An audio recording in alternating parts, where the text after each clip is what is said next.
పూర్తి వివరాలకు చదవండి రేపటి అక్షర శిల్పం దినపత్రికలో.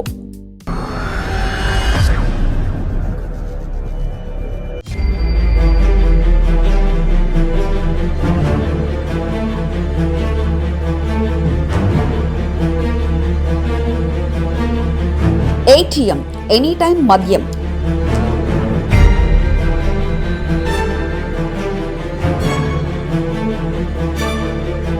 ఎక్సైజ్ శాఖ మాస్టర్ ప్లాన్ ఇదే.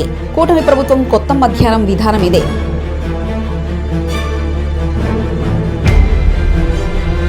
పుట్టగొడుగుల బెల్ట్ షాపులు, పర్మిట్ రూమ్లు, బడి గుడి తేడా లేకుండా మద్యం విధానం. అనేక ప్రాంతాల్లో ఇళ్లలోనే మద్యం విక్రయాలు.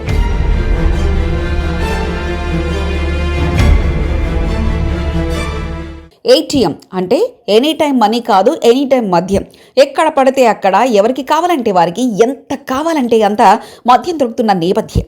ప్రస్తుతం ఆంధ్రప్రదేశ్ మొత్తం ఇదే పరిస్థితి ఉంది. ఒక ఆంధ్రప్రదేశ్లోనే ఇలాంటి పరిస్థితి ఉందంటే ఎవరైనా నమ్ముతారా? నమ్మక తప్పని పరిస్థితి.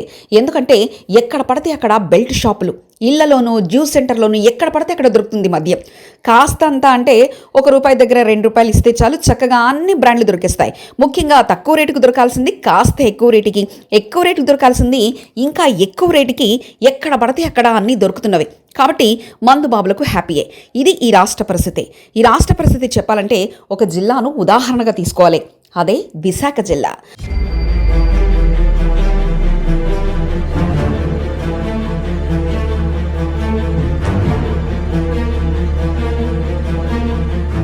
అంబార్కి అధికారులు సమర్పించు ఎనీ టైం మద్యం. మందు కోసం కిలోమీటర్లు వెళ్లాల్సిన పని లేదు. 4 అడుగుల దూరంలో ఇంట్లోనో, పాన్ షాపులనో, జ్యూస్ సెంటర్లో దొరికే సౌలభ్యాన్ని తీసుకొచ్చేశారు. ప్రభుత్వ మద్యం దుకాణాలు పోయి ప్రైవేట్ వైన్ షాపులు వచ్చేయడంతో ఎక్సైజ్ అధికారులు ఒక్కసారిగా పురివిప్పారు. వైన్ షాపుల నిర్వాహకులతో చేతులు కలిపారు. బెల్ట్ షాపుల వ్యాపారాల్లో అనధికార భాగస్వాములుగా మారారు. వీధుల్లోనూ గ్రామాల్లోనూ మద్యాన్ని ఏరులై పారిస్తూ దండిగా సొమ్ము చేసుకుంటున్నారు. ఒకవైపు రాష్ట్ర ప్రభుత్వం బెల్ట్ షాపుల నియంత్రణపై దృష్టి పెట్టాలని ఆదేశిస్తే, జిల్లా ఎక్సైజ్ అధికారులు మాత్రం బెల్ట్ షాపులను ప్రోత్సహిస్తూ మామూలు మత్తులో జోగుతున్నారు. ప్రభుత్వ లక్ష్యాన్ని నీరుగారుస్తున్నారు. మందుబాబుల జేబులకు చిల్లులు పెడుతున్నారు. జిల్లాలో 169 వైన్ షాపులకు అనుమతులుండగా అనధికారికంగా 515 వరకు బెల్ట్ షాపుల ద్వారా మద్యం విక్రయాలు జరుగుతుండడం ఎక్సైజ్ అధికారుల పనితనానికి నిదర్శనం.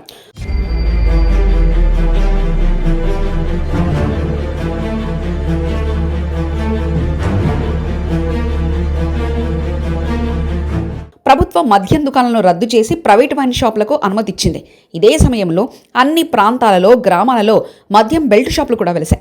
గతంలో ప్రభుత్వ వైన్స్ కావడం, డిమాండ్ ఉన్న బ్రాండ్లు అందుబాటులో లేకపోవడంతో బెల్ట్ షాపులపై పెద్దగా ఎవరు దృష్టి సారించలేదు.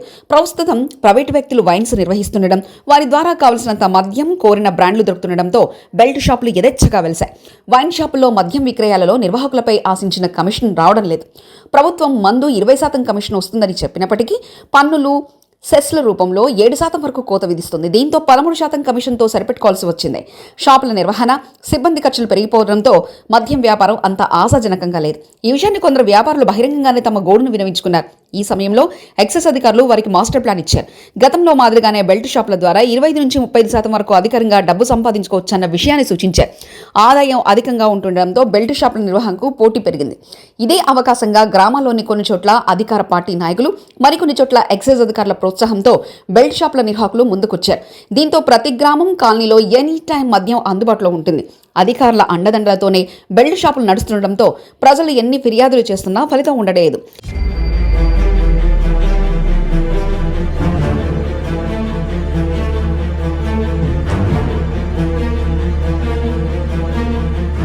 ఎక్సైజ్ అధికారులు ప్రైవేట్ వైన్ షాపులను లాటరీ ద్వారా కేటాయిస్తే బెల్ట్ షాపులకు మాత్రం అధికారుల కనుసన్నల్లో వేలం నిర్వహించడం గమనార్హం. ప్రధానంగా పద్మనాభం, అనంతపురం, భీమిలి, పెందుర్తి మండలాల్లో అనేక గ్రామాల్లో వేలం ద్వారానే బెల్ట్ షాపుల నిర్వహణకు అనుమతులు ఇవ్వడం విశేషం. ఇందుకోసం గ్రామంలో జనాభా ఆధారంగా 3 లక్షల నుంచి 7 లక్షల వరకు ఒక్కో బెల్ట్ షాపు నిర్వహణకు వసూలు చేస్తున్నారన్నది బహిరంగ రహస్యం. ఈ వేలం ద్వారా వచ్చిన డబ్బుతో 25% ఎక్సైజ్కు సమర్పించారన్న ఒప్పందం జరిగినట్లు వార్తలు వినిపిస్తున్నాయి. నగరంలో మాత్రం వైన్ షాపుల నిర్వాహకుల బంధువులు, సన్నిహితుల ద్వారా బెల్ట్ షాపులు నిర్వహిస్తున్నారు. అనేక ప్రాంతాల్లో ఇళ్లలోనూ అక్రమంగా మద్యాన్ని విక్రయిస్తున్నారు. కొన్ని చోట్ల డోర్ డెలివరీ సౌకర్యాన్ని కూడా వ్యాపారులు అమలు చేస్తున్నారని సమాచారం. అమ్మేవారు కూడా తాము అధికారులను ప్రసన్నం చేసుకునే విక్రయాలు జరుపుతున్నామని చెప్తుండడం విశేషం. అనుమతి లేకుండా నిర్వహించే బెల్ట్ షాపులపైన ఎక్సైజ్ అధికారులు దాడులు చేస్తున్నారు. ఇలా ఎవరికైనా దొరికితే వారి నుంచి మద్యం స్వాధీనం చేసుకోవడంతో పాటు కేసు పెట్టాలా, ఎంతకు సెటిల్ చేసుకుంటావు అంటూ బేరసారాలు సాగిస్తున్నారన్న ఆరోపణలు బలంగా వినిపిస్తున్నాయి. అడుగడుగునా బెల్ట్ షాపులు నిర్వహిస్తున్న సమయంలో సంబంధం లేకుండా 24 గంటలు మద్యాన్ని విక్రయిస్తున్న అండదండలున్న వారిపై అధికారులు కన్నెత్తి చూడడం లేదు. ఇదే ఇతరులు ఎవరైనా మద్యంతో పట్టుబడితే మాత్రం వారి ఇల్లు గుల్ల చేస్తున్నారని గుసగుసలు వినిపిస్తున్నాయి. బెల్ట్ షాపులో మద్యం అమ్మకాలపై భారీగా డబ్బులు వసూలు చేస్తున్నారు. ఒక్కో క్వార్టర్ బాటిల్ ఎంఆర్పీ కంటే 20 నుంచి 25 వరకు అదనంగా విక్రయిస్తున్నారు. ఒక బ్రాండెడ్ మద్యం అయితే 50 వరకు ఎక్కువ ఛార్జ్ చేస్తూ మందుబాబులను దోచుకుంటున్నారు. తమ ప్రాంతం నుంచి వైన్స్కు వెళ్లకుండా అందుబాటులో మద్యం దొరుకుతుండటంతో మందుబాబులు భారమైన అదనపు మొత్తానికి కొనుగోలు చేస్తున్నారు. అలాగే ఏ సమయంలోనైనా కావలసిన మందు దొరుకుతుండటంతో మందుబాబులు బెల్ట్ దుకాణాలను ఎక్కువగా ఆశ్రయిస్తున్నారు.